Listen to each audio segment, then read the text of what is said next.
નમસ્કાર મિત્રો, હવે ગુજરાતમાં વરસાદ ભૂકા બોલાવવાનો છે. ભર શિયાળે જોરદાર ઠંડા પવન સાથે હવે કમોસમી માવઠું ભૂકા બોલાવવાનું છે ગુજરાતમાં. રાજસ્થાન સુધી માવઠું પહોંચી ગયું છે અને રાજસ્થાનમાં તો કમોસમી વરસાદના ભૂકા બોલાવી દીધા. બહુ ઠંડા પવન સાથે તમે દ્રશ્યોમાં જોઈ શકો છો કે રાજસ્થાનમાં ભૂકા બોલાવી દીધા છે વરસાદે. અને આની પછી મિત્રો ગુજરાતનો વારો છે. ગુજરાતમાં પણ વરસાદ આવી જ રીતે ભૂકા બોલાવી દેવાનો છે. તો એ આજના વિડીયોમાં આપણે જાણવાનું છે કે વરસાદ ગુજરાતમાં કેટલોક પડશે, હળવું માવઠું રહેશે કે ભારે, એ આજના વિડીયોમાં તમને જાણવા મળી જાય. તે પહેલા આ વિડીયોને તમે એક લાઇક નથી આપી તો એક લાઇક આપી દેજો અને આપણી આ હવામાન ખાતાની યુટ્યુબ ચેનલને સબસ્ક્રાઇબ જરૂરથી કરી નાખજો. તો મિત્રો, ભર શિયાળે મેઘરાજા તાંડવ કરશે તેવું હવામાન વિભાગ દ્વારા અને ઘણા બધા મોડલ દ્વારા જાણવા મળી રહ્યું છે. અને તમે જોઈ શકો છો કે મોડલમાં એક પછી એક વેસ્ટર્ન ડિસ્ટર્બન્સ ઉત્તર ભારતમાંથી પસાર થઈ રહ્યા છે. આના કારણે જ આપણે ગુજરાતમાં માવઠું થવાની શક્યતા છે અને રાજસ્થાનમાં તો હાલમાં માવઠું પડી ગયું છે જોરદાર ભારે પવન સાથે. આ સાથે ગુજરાતના ઘણા બધા ઉત્તર ગુજરાતના ભાગોમાં છૂટા છવાયા હળવાથી મધ્યમ છાંટા પણ જોવા મળ્યા છે. આજથી મિત્રો 3-4 દિવસ ભારે છે, કારણ કે ઉપરી વેસ્ટર્ન ડિસ્ટર્બન્સ પસાર થઈ રહ્યું છે.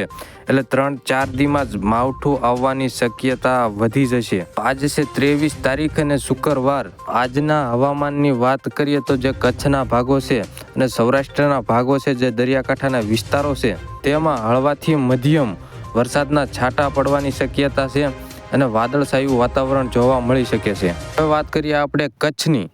કચ્છનું જે નાનું રણ છે તેમાં હળવાથી મધ્યમ વરસાદના છાંટા પણ જોવા મળી શકે છે. વાદળછાયું વાતાવરણ આજથી જોવા મળી શકે છે. હવે વાત કરીએ આપણે ઉત્તર ભારતના વિસ્તારોમાં, જે બનાસકાંઠા, પાટણ, મહેસાણા છે, તે વિસ્તારોમાં હળવાથી મધ્યમ આજના દિવસે છાંટા છૂટી થઈ શકે છે અને ઘણા વિસ્તારોમાં વાદળછાયું વાતાવરણ જોવા મળી શકે છે. અને આજ 23 તારીખથી 27-28 તારીખ સુધી હવામાનમાં પલટો આમણામ જોવા મળી શકે છે. ગુજરાતના ઘણા વિસ્તારોમાં કમોસમી વરસાદ અને વાદળછાયું વાતાવરણ 28 તારીખ સુધી રહી શકે છે. આજથી ઠંડીમાં ધીમે ધીમે ઘટાડો જોવા મળશે. જેવા જ આ વાદળ તૂટશે તેવી જ ઠંડીમાં વધારો જોવા મળી જશે. ઠંડીમાં એટલો બધો વધારો જોવા મળશે કે ઠંડી ભૂકા બોલાવવાની છે 4-5 દિવસ.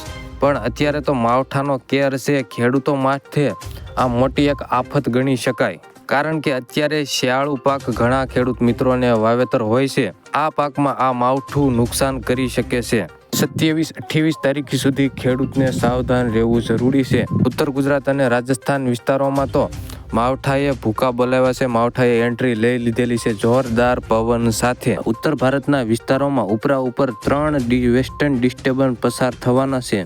તો થઈ ગયું છે અને બીજું આ થવાનું છે અને ત્રીજામાં પણ માવઠું જોરદાર છે. એટલે 27-28 તારીખ સુધી ગુજરાત ઉપર માવઠું આ તોળાવાનું છે. એટલે જ મિત્રો 27-28 તારીખ સુધી ખેડૂતને સાવચેતી રાખવાની જરૂર છે. અને 27-28 તારીખ સુધી ઠંડા પવનો દિવસ દરમિયાન ફૂંકાતા જોવા મળવાના છે અને રાત્રિ દરમિયાન પણ ઠંડા પવનો અને પછી ધીમે ધીમે ઠંડીમાં વધારો જોવા મળવાનો છે. મિત્રો, આટલી જ હતી હવામાનની અપડેટ. તમને ખબર પડી ગઈ હશે કે વેસ્ટર્ન ડિસ્ટર્બન્સના કારણે ગુજરાતમાં 27-28 તારીખ સુધી માવઠું જોવા મળવાનું છે.